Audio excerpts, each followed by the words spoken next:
Welcome back to clean news Rajasthan. चलिए देखते हैं राजस्थान की 15 फटाफट बड़ी खबरों को। डोटासरा की पर्ची बदलने वाली है। राजस्थान के मंत्री ने कांग्रेस अध्यक्ष का बता दिया भविष्य। राजस्थान विधानसभा का सत्र 1 सितंबर से शुरू हो रहा है। इसे लेकर मुझे सरकार ने तैयारी शुरू कर दी है। मुख्यमंत्री शर्मा ने भी बीजेपी की सत्ता समन्वय बैठक में अपने विधायकों को कहा कि विपक्ष आगामी विधानसभा सत्र में हंगामा करेगा, लेकिन हमें पूरी तैयारी और योजनाबद्ध तरीके से सदन में जाना है। विधानसभा सत्र की तैयारियों को लेकर भाजपा विधायक दल की बैठक 31 अगस्त को होगी। यह बैठक मुख्यमंत्री आवास पर शाम 6 बजे बुलाई गई है। इस बार विधानसभा का मुख्य फोकस विधायी कार्यों पर रहेगा। आरएसएसबी ने जारी किया ग्राम विकास अधिकारी भर्ती परीक्षा की नई तारीख। 31 अगस्त को होने वाला एग्जाम स्थगित। राजस्थान कर्मचारी चयन बोर्ड ने ग्राम विकास अधिकारी भर्ती परीक्षा को 31 अगस्त को आयोजित करना प्रस्तावित किया था, लेकिन अब इस परीक्षा को तत्काल टाल दिया गया है। वहीं इसके साथ ही राजस्थान कर्मचारी चयन बोर्ड ने अब ग्राम विकास अधिकारी भर्ती परीक्षा की नई तिथि घोषित कर दी है। पहले यह परीक्षा 31 अगस्त को होनी थी, लेकिन अब इसे स्थगित कर 2 नवंबर को आयोजित किया जाएगा। रामदेवड़ा के श्रद्धालुओं के लिए बड़ी खबर, घट गया रोडवेज का किराया। हाल ही में रामदेवड़ा में शुरू हुए मेले की वजह से यहां श्रद्धालुओं का तांता लगा हुआ है। रामदेवड़ा मंदिर के साथ यहां भारी संख्या में मेले में पहुंच रहे हैं। वहीं मेला शुरू होने के बाद से रामदेवड़ा में वसूली को लेकर बहस छिड़ गई थी, जिसमें सांसद उम्मेद राम भी शामिल थे। रामदेवड़ा में एंट्री को लेकर यहां बवाल हुआ था, क्योंकि यहां पार्किंग के नाम पर लोगों से काफी पैसे वसूले जा रहे थे।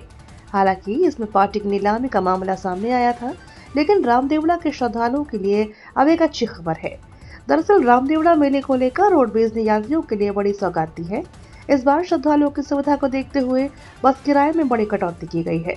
इसमें करीब 100 रुपए किराए की कटौती की गई है। ऐसे में रामदेवड़ा के श्रद्धालुओं के लिए खुशी की बात है। आरपीएससी 415 अभ्यर्थी भर्ती परीक्षाओं से आजीवन हुए वंचित। राजस्थान लोक सेवा आयोग की ओर से किसी भी तरह की धांधली या गलत तरीकों से नौकरी पाने की ख्वाहिश रखने वालों पर कड़ी नजर रखी जा रही है। आयोग की ओर से भर्ती परीक्षाओं में फर्जी दिव्यांग प्रमाण पत्र, छद्म डिग्री, दस्तावेजों में जालसाजी और अन्य अनियमितताओं के मामलों में अब तक 524 अभ्यर्थियों को परीक्षाओं से वंचित किया जा चुका है। इनमें से 415 अभ्यर्थियों को आजीवन और 109 को 1 से 5 वर्ष की अवधि के लिए अयोग्य घोषित किया गया है। आयोग के सचिव रामनिवास महतो ने बताया कि जिलेवार सूची के अनुसार जालौर के 128 अभ्यर्थी सबसे अधिक संख्या में वंचित किए गए हैं। इसके बाद बांसवाड़ा और डूंगरपुर का स्थान है। सरिस्का में इलेक्ट्रिक बस संचालन को लेकर चिंता, समय सीमा में केवल 2 माह शेष, रोडवेज को फिर भेजा पत्र। सुप्रीम कोर्ट के आदेश के अनुसार सरिस्का टाइगर रिजर्व में आगामी नवंबर तक इलेक्ट्रिक बसों का संचालन शुरू करना अनिवार्य है। इसके लिए अब केवल 2 महीने का समय शेष रह गया है। समस्या यह है कि अभी तक कोई भी कंपनी इन बसों को संचालित करने के लिए आगे नहीं आई है। अब सरिस्का प्रशासन ने राजस्थान रोडवेज को फिर से टेंडर आमंत्रित करने का पत्र लिखा है। एनसीआर क्षेत्र के एकमात्र टाइगर रिजर्व सरिस्का में प्रदूषण नियंत्रण के लिए सुप्रीम कोर्ट ने नवंबर 2025 तक इलेक्ट्रिक बसें शुरू करने के आदेश दिए हैं। इस आदेश का पालन सुनिश्चित करने की जिम्मेदारी राज्य सरकार ने राजस्थान रोडवेज को सौंपी थी। रोडवेज द्वारा पहले आमंत्रित किए गए टेंडर में किसी भी फर्म से रुचि नहीं दिखाई गई। संस्कृत शिक्षा में फर्जी निशक्तजन सर्टिफिकेट लगाने वाले 4 वरिष्ठ अध्यापक सेवा से बर्खास्त। राजस्थान सरकार के संस्कृत शिक्षा विभाग ने नियुक्ति के समय फर्जी निशक्तजन प्रमाण पत्र लगाने वाले 4 वरिष्ठ अध्यापकों को सेवा से बर्खास्त कर दिया है। इन शिक्षकों के प्रमाण पत्र एसएमएस अस्पताल की जांच झूठे साबित हुए। इसके बाद विभाग ने इन्हें अपात्र मानते हुए राज्य की सेवा से मुक्त करने का आदेश दे दिया। संस्कृत शिक्षा निदेशालय की ओर से जारी आदेशानुसार वरिष्ठ अध्यापक प्रतियोगी परीक्षा 2022 में निशक्त जन श्रेणी में चयनित अभ्यर्थियों को दिसंबर 2024 में नियुक्ति दी गई थी। नियुक्ति के बाद इन अभ्यर्थियों की ओर से पेश निशक्त जन प्रमाण पत्र का सत्यापन एसएमएस अस्पताल के चिकित्सा अधिकारी से करवाया गया। इसमें संस्कृत शिक्षा के 4 वरिष्ठ अध्यापक विष्णु कुमार, सुरेंद्र सिंह, लोकेश राठौर और संजीव कुमार है। वरिष्ठ नागरिक तीर्थ यात्रा योजना की लॉटरी, जयपुर जिले से 526 हवाई जहाज और 4379 यात्री रेल से करेंगे तीर्थ यात्रा। राजस्थान सरकार की वरिष्ठ नागरिक तीर्थ यात्रा योजना 2025 के तहत जयपुर जिले के 4905 वरिष्ठ नागरिकों को निशुल्क तीर्थ यात्रा का अवसर मिलेगा। मंगलवार को देवस्थान मंत्री जोराराम कुमावत की मौजूदगी में जिला प्रभारी मंत्री जोगाराम पटेल ने ऑनलाइन लॉटरी निकालकर सफल आवेदकों की घोषणा की। जोगाराम पटेल ने कहा कि हमारी सरकार का यह प्रयास है कि हमारे वरिष्ठ जन अपनी जीवन यात्रा के इस पड़ाव पर धर्म, आस्था और आध्यात्मिक ऊर्जा से जुड़ सके। उन्होंने बताया कि इस योजना के तहत हवाई यात्रा और रेल यात्रा सहित प्रदेश के कुल 56,000 वरिष्ठ नागरिकों को यात्रा का अवसर दिया जा रहा है, जिसमें से जयपुर जिले के 4,905 वरिष्ठ नागरिक लाभान्वित होंगे। इनमें से 526 यात्री हवाई मार्ग से काठमांडू स्थित पशुपतिनाथ मंदिर की यात्रा करेंगे, जबकि 4,379 यात्री रेल मार्ग से अलग अलग तीर्थ स्थलों की यात्रा करेंगे।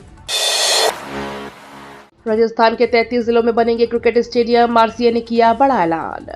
राजस्थान क्रिकेट संघ ने राज्य में क्रिकेट के विकास के लिए बड़ा कदम उठाया है। आरसीए एड हॉक कमेटी के संयोजक डीडी कुमावत ने घोषणा की है कि राज्य के सभी 33 जिला क्रिकेट केंद्रों पर आधुनिक क्रिकेट स्टेडियम बनाए जाएंगे। इस पहल का उद्देश्य युवा खिलाड़ियों को बेहतर सुविधाएं देना और क्रिकेट को हर जिले में बढ़ावा देना है। डीडी कुमावत ने बताया कि आरसीए एड हॉक कमेटी का लक्ष्य है कि प्रत्येक जिले में युवा खिलाड़ियों को उच्च स्तर का प्रशिक्षण और प्रदर्शन का मौका मिले। स्टेडियम बनने से जिला स्तर पर राज्य स्तरीय क्रिकेट प्रतियोगिताएं आयोजित होंगी। इससे स्थानीय प्रतिभाओं को अपनी काबिलियत दिखाने का अवसर मिलेगा और राजस्थान में क्रिकेट का स्तर ऊंचा होगा। कोटा में हर 5 किलोमीटर की दूरी पर खुलेगा अस्पताल, ओम बिरला ने कर दिया बड़ा ऐलान। कोचिंग सिटी के रूप में मशहूर कोटा जल्द ही उत्तर भारत का एक प्रमुख मेडिकल हब बनने जा रहा है। लोकसभा स्पीकर ओम बिरला ने कल दादाबाड़ी चिकित्सालय में 1.5 करोड़ रुपए की लागत से हुए चिकित्सा सुविधाओं के विकास कार्यों का लोकार्पण करते हुए यह बात कही। उन्होंने बताया कि इस पहल का उद्देश्य संसदीय क्षेत्र के लोगों को उनके घर के पास ही बेहतर इलाज उपलब्ध कराना है। ओम बिरला ने इस अवसर पर कहा कि आने वाले समय में कोटा में हर 5 किलोमीटर की दूरी पर प्राथमिक चिकित्सा केंद्र, 10 किलोमीटर के दायरे में सामूहिक चिकित्सा केंद्र, 30 किलोमीटर की दूरी पर एक बड़ा अस्पताल और 60 किलोमीटर के भीतर एक मेडिकल कॉलेज स्थापित करने के प्रयास किए जा रहे हैं। कांग्रेस में वापसी करने वाले नेताओं को 6 साल नहीं मिलेगा टिकट, जटासरा से बोले रंधावा।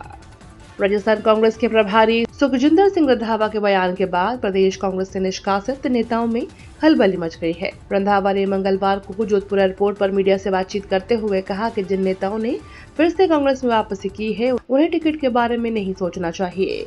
रंधावा ने साथ में मौजूद प्रदेश अध्यक्ष गोविंद सिंह डोटासरा से कहा कि जिन लोगों को निष्कासित किया गया है उन्हें 6 साल के लिए टिकट को लेकर नहीं सोचना चाहिए। मीडिया ने जब रंधावा से पूछा कि क्या पूर्व मंत्री अमीन खान को वापस लाने के बाद बाकी नेताओं को भी वापस लिया जाएगा, कांग्रेस प्रभारी ने इस पर जवाब देते हुए कहा कि सांसद उम्मीदवार राम बेनीवाल की सिफारिश के बाद उन्हें पार्टी में वापस लिया गया। कांग्रेस प्रभारी रंधावा ने साफ शब्दों में कहा कि अगर कोई आया राम गया राम करेगा तो कांग्रेस उन नेताओं को बर्दाश्त नहीं करेगी। हमने आया राम गया राम बंद कर दिया है, कांग्रेस के डीएनए को मजबूत करेंगे। राजस्थान में अगले 2 दिन भारी आईएमडी का अलर्ट, इन जिलों में होगी भारी बारिश। राजस्थान के मौसम में बदलाव का दौर जारी है। पिछले कुछ दिनों से लगातार भारी बारिश के चलते राज्य के अधिकांश जिलों में बाढ़ जैसे हालात बन गए हैं। प्रभावित क्षेत्रों में लोगों को सुरक्षित निकालने के लिए सेना के जवानों ने भी मोर्चा संभाल लिया। वहीं एहतियातन 26 अगस्त को डीडवाना, कुचामन, अलवर, जयपुर, दौसा, नागौर, उदयपुर, टोंक और बूंदी जिलों में स्कूलों की छुट्टी घोषित की गई है। इसके अलावा उदयपुर में अधिक बारिश के चलते फतेह सागर झील ओवरफ्लो हो गई, जिसके बाद झील के गेट खोल दिए गए। यह पानी अब आयरन नदी के जरिए उदय सागर झील में जाएगा। टोंक और बूंदी जिलों के स्कूलों में आज भी छुट्टी रहेगी। एम्स की तर्ज पर जयपुर में रिम्स की स्थापना के लिए इसी सत्र में विधेयक लाएगी सरकार। दिल्ली एम्स की तर्ज पर राजधानी जयपुर में सुपर स्पेशलिटी सेवाओं से लैस Rajasthan institute of medical sciences की स्थापना की जाएगी। इसके लिए सरकार आने वाले विधानसभा सत्र में Rajasthan institute of medical sciences Jaipur विधेयक 2025 पेश करेगी। चिकित्सा मंत्री गजेंद्र सिंह खीवसर ने बताया कि अखिल भारतीय आयुर्विज्ञान संस्थान नई दिल्ली की तर्ज पर जयपुर में रिम्स की स्थापना की जाएगी, जिसमें सुपर स्पेशलिटी सेवाओं, उन्नत चिकित्सा शिक्षा, स्वास्थ्य चुनौतियों के लिए अनुसंधान और रोगी देखभाल की सर्वोत्तम सुविधाएं आमजन को मिलेगी। जयपुर डेयरी ने फिर बढ़ाया दूध खरीद मूल्य, 6 महीने में चौथी बार इजाफा, 2,20,000 पशुपालकों को राहत। जयपुर और दौसा जिले के लाखों पशुपालकों के लिए राहत भरी खबर है। जयपुर जिला दुग्ध उत्पादक सहकारी संघ लिमिटेड ने दूध खरीदने की दरों में बढ़ोतरी कर दी है। डेयरी प्रशासन ने आदेश जारी करते हुए दूध खरीद मूल्य 25 रुपए प्रति किलोग्राम फैट बढ़ाने का निर्णय लिया है। अब 1 सितंबर से पशुपालकों से दूध 875 रुपए प्रति किलोग्राम फैट की दर से खरीदा जाएगा। जबकि अभी तक 850 रुपए प्रति किलोग्राम फैट पर खरीद की जा रही थी। इसके साथ ही किसानों को डेयरी और राज्य सरकार से मिलने वाली 7 रुपए प्रति लीटर की अनुदान राशि पहले की तरह अलग से मिलती रहेगी। त्योहारों से पहले सरकार का बड़ा कदम, गेहूं की कीमतें थामने के लिए व्यापारियों की स्टॉक लिमिट घटी। त्योहारों के मौसम में महंगाई पर काबू पाने के लिए केंद्र सरकार ने गेहूं की स्टॉक लिमिट घटा दी है। नई व्यवस्था 31 मार्च 2026 तक लागू रहेगी। अधिसूचना के अनुसार थोक व्यापारों के लिए सीमा 3000 मीट्रिक टन से घटाकर 2000 मीट्रिक टन कर दी गई है। खुदरा व्यापारियों को अब प्रति दुकान केवल 8 मीट्रिक टन गेहूं खरीदने की अनुमति होगी, जो पहले 10 मीट्रिक टन थी। वहीं प्रोसेसर अब मासिक स्थापित क्षमता के 60% तक ही स्टॉक रख सकेंगे, जो पहले 70% था। सरकार को उम्मीद है कि इस कदम से गेहूं की कीमतों पर अंकुश लगेगा। खुशखबरी, 4 नए सरकारी सीएनजी पंप होने जा रहे शुरू। राजस्थान स्टेट गैस लिमिटेड की एजीएम में फैसला। राज्य में स्वच्छ ईंधन के क्षेत्र में बड़ी पहल करते हुए राजस्थान स्टेट गैस लिमिटेड इस वित्तीय वर्ष के अंत तक सार्वजनिक क्षेत्र का पहला लिक्विफाइड नेचुरल गैस प्लांट शुरू करने जा रही है। इसी के साथ कोटा में 2 नए सीएनजी स्टेशन सहित कुल 4 स्टेशन इसी साल चालू होंगे। यह जानकारी माइंस एवं पेट्रोलियम विभाग के प्रमुख सचिव और RSGL चेयरमैन टी रविकांत ने वार्षिक आम सभा के दौरान दी। ये तो थी राजस्थान की बड़ी खबरें। रोजाना सबसे पहले अपडेट पाने के लिए क्लीन न्यूज राजस्थान को अभी सब्सक्राइब करें।